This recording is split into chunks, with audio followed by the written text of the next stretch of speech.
छत्रपती शिवाजी महाराज हे उभ्या विश्वाचं खरं तर आदर्श.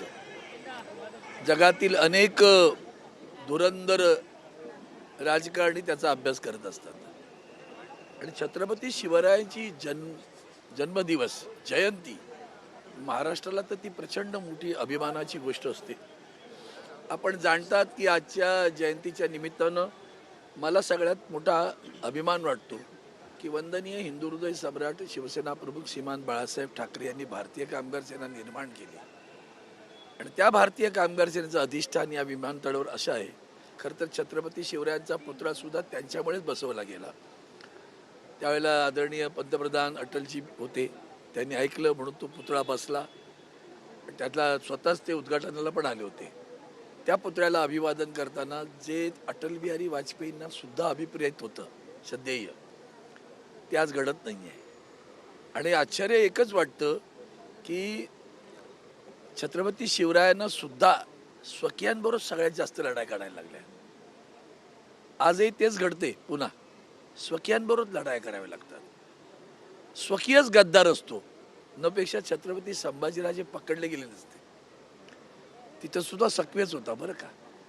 कोणाला सरदारकी हवी असते, कोणाला मानमर्यादा व्यवस्थेला, कोणाला मनसबदारी हवी असते.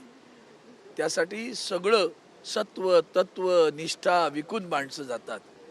अशा लोकांनी छत्रपती शिवरायांना अभिवादन करावं हे खरं तर निंदनीय आहे.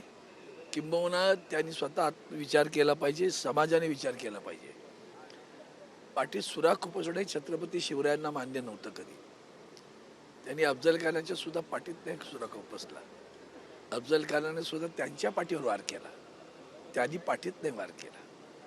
पाठीत वार करणारे छत्रपती शिवरायांचं नाव घेऊ नये. आणि शिवकल्याण राजा असं जेव्हा म्हणतो आपण तेव्हा सर्व म्हणजे अफजल खानाच्या भेटीच्या वेळेस जे 10 जण होते त्यामध्ये एक इब्राहिम पण होता, हे लक्षात घ्या. आता जे रूट सूट जे करत असतात ना त्यांच्यासाठी हा खास आठवण करून देतो मी. त्याच्यामध्ये मग येसाजी कंकांपासून इब्राहिम होती, ही सगळी त्यामध्ये होती 10 जण. आणि म्हणून आत्ता जे घडतंय ते देशाच्या हिताचं नाही. देश एका संक्रमणा अवस्थेतनं जात होता.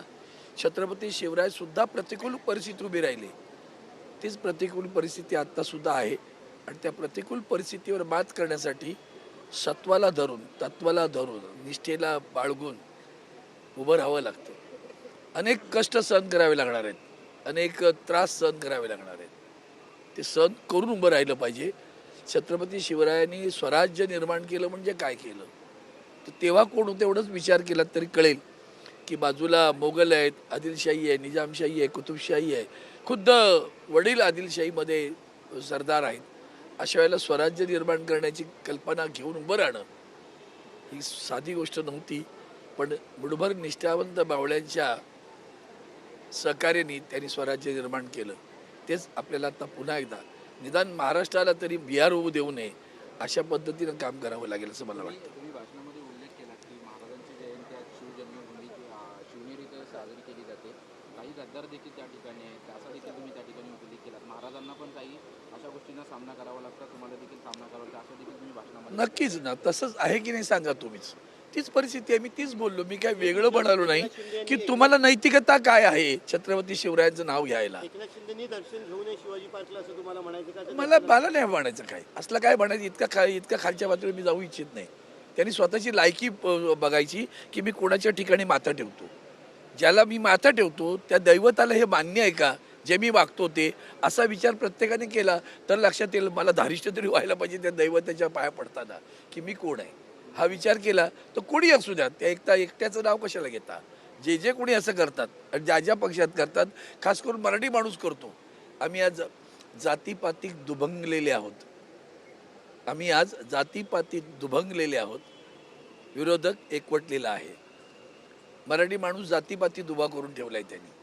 म्हणून आपल्याला लक्षात गेलं पाहिजे शिवरायांना सर्व जात पात धर्म पंथ काही नाही पाहिलं. स्वराज्यासाठी जो उभा राहील तो माझा. तीच भूमिका वंदनीय हिंदू हृदय सम्राटांनी घेतली होती ना. जो या देशासाठी प्राण अर्पण कराल तो आमचा. तेच भूमिका आज उद्धवजी साहेब पण घेऊन पुढे चाललेले आहेत. मंत्रालयामध्ये स्टिंग ऑपरेशन पुढे आले. वा. हिरवाळांच्या जे पीए आहेत ते 50,000, 42,000, 35,000 असे मारतानाचे व्हिडिओ समोर आले आहेत. कशा पद्धतीने मंत्रालयात जो पकडला तो चोर, बाकीचे 6 आहेत काय? विसरू नका बरं, स्वर्गीय अजितदादा पवारांचा व्हिडिओ विसरू नका. त्यांनी काय म्हटलं होतं? पुरंदर उपसा जलसिंचन योजनेला 200 कोटीचा मूळ प्रस्ताव होता, 210 कोटीचा काय, 200 कोटी. ते जलसिंचन मंत्र्या त्यांनी पाहिलं की 310 कोटी झाले, कसं झाला म्हणून त्यांनी ती फाईल थांबवली. आणि नंतर त्यांना कळलं, अधिकाऱ्यांना बोलले, त्या अधिकाऱ्यांनी सांगितलं की 200 कोटीचाच प्रस्ताव आहे, 100 कोटी पार्टी फंड द्या असं सांगण्यात आलं. आणि ते 100 कोटी वाढवले आणि मग आणखी 10 कोटी कोणी वाढवले म्हणजे अधिकाऱ्यांनी वाटून घेण्यासाठी वाढवले. हे कोण म्हणालं? स्वर्गीय राज्याचे उपमुख्यमंत्री अर्थमंत्री अजितदादा पवार. आणखीन काय सांगायला पाहिजे?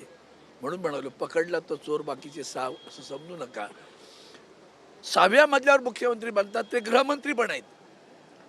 त्यांच्या अनुमतीशिवाय अँटी करप्शन ब्युरो झिरवळ्याकडे घुसतं का? एवढाच विचार करा म्हणजे समजून जाईल महाराष्ट्र कसा पोखरला जातोय. ते अखंड भ्रष्टाचारात उडालेला महाराष्ट्र आहे.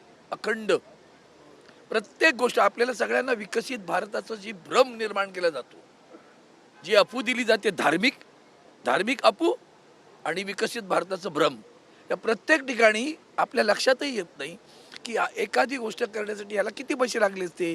बाबा 100 कोटी रुपये लागले असते, तर ते 700-500 कोटी लागतात. तेव्हा तुम्ही विचार केला पाहिजे. काल पांढरेंनी पण एक विषय सांगितलेला आहे की ते कसं विसरलं गेलं मागचं काम. ते काम तेव्हा 9 कोटीत व्हायला पाहिजे, आता ते 300 कोटीत होतंय. कुठं? आता आमचा कुंभमेळा आहे ना, त्याची गोष्ट आहे बरं ती. ते 9 कोटीतली गोष्ट ती तेव्हा केली, ती झाली का नाही हा पहिला प्रश्न उभा राहतो. बजेटमध्ये प्रस्तावित केलं गेलं 9 कोटी, आज त्याच कामाला CCTV 300 कोटी लागत आहेत. एस्केलेशन किती असेल विचार करा. पार्टी फंड म्हणजे PM care fund, electoral bond, हे भ्रष्टाचाराचे हिमालय आहेत. सह्याद्री बियाद्री नाहीत बरं का. राज्यसभेच्या निवडणुका जाहीर झाल्या. जय पवार यांनी काल ट्विट केलेलं आहे, चौकशी होत नाहीये, ब्लॅक बॉक्स जळतो, नष्ट होऊ शकत. हे सगळं केंद्र सरकारच्या अखत्यारीत येतं. दिल्लीत पलटवता कशा? करणारात का संशय? अधिवेशन अरे मला त्याच्यापेक्षा वाईट वाटतं.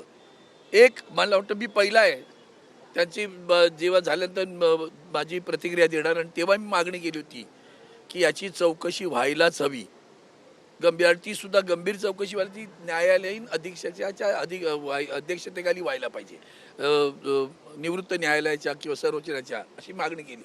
रोहित पवारांनी आमदार आता जे काय केलं आहे ना, 2 पत्रकार परिषद घेऊन जे सांगितलंय ते इतकं भयानक आहे.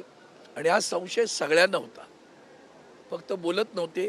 सत्तेच्या राजकारणात दुर्दैवानं जे घडलंय, त्यांच्या पक्षाचं असो कोणाचंही असो, ते फार चांगलं नाही आहे. एक बटकरी सोडून कोणी बोलत नाही. काल नाईलाज असतं मुख्यमंत्र्यांकडे घेऊन CBIची चौकशी माहिती. इतका उशीर का? की रोहित पवारांनी वस्त्रभेट केली म्हणून का? आता आठवलं का? म्हणून सांगतो, आजही आमचा दाट संशय आहे, अजित पवारांचा मृत्यू हा साधा सुद्धा नाही, तो घातपात असण्याची शक्यता अधिक आहे. केंद्रीय संबंध आहेत का? प्रफुल्ल पटेलांवरती मदत केल्याचं कंपनीला मित्र नाही, त्यावर मी भाष्य नाही करणार. तुम्ही लोकसभेमध्ये हा मुद्दा उचलणार आहात का? या नेत्यांची मी पण तुम्हाला चौकशी झाली पाहिजे का? तुम्हाला माहिती आहे का, मी स्थगन प्रस्ताव दिला लोकसभेत.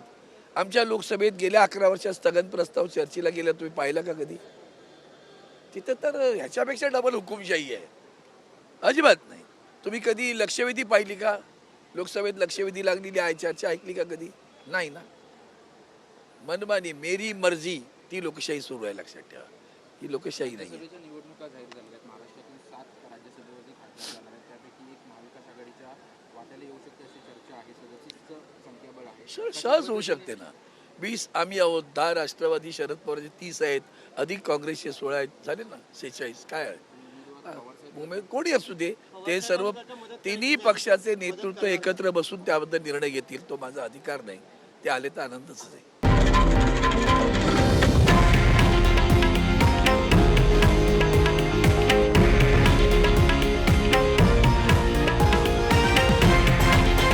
हे आहे देशातील नंबर 1 न्यूज नेटवर्क आणि आपण पाहत आहात TV9 मराठी, एकमेव.